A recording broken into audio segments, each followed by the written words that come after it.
ခါတလေမှာကျမလူတချို့ကိုတွေ့ဆုံစီဒါပေမဲ့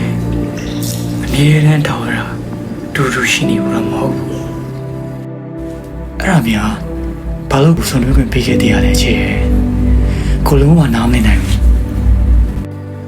အဲ့ဒီနေ့ရက်တွေကမင်းရဲ့တရားလာရင်မတဲ့နေရကိုယ့်ရဲ့နားထဲမှာနေတိုင်းပဲ့တင်ထန်နေခဲ့စကလုံးတွေများ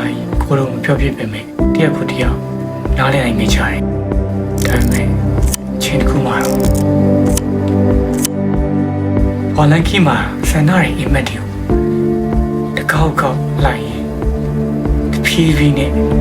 ကိုလိုဝေးကွာခဲ့ကြရတယ်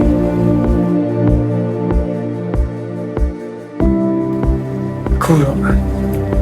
အရင်ကကိုလိုလက်တွဲလျှောက်ခဲ့တဲ့လမ်းကိုပြန်ဖြတ်မိတိုင်းမညံ့နေရပဲကိုနဲ့တူလိုက်လာတော့ပဲလုံသားတော့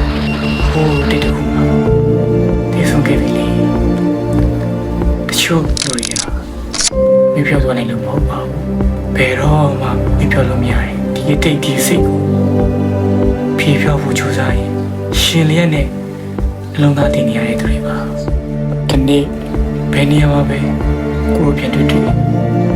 နေကောင်းရင်လားဆိုတဲ့စကားလေးတစ်ခုပြုံးနေတဲ့တာမင်းပြောနိုင်မယ်ဆိုရင်အဲ့ဒါကကိုလိုလူဆက်လိုက်အလားဆုံးဆုံးဖြစ်မှာပါချစ်သူကြီး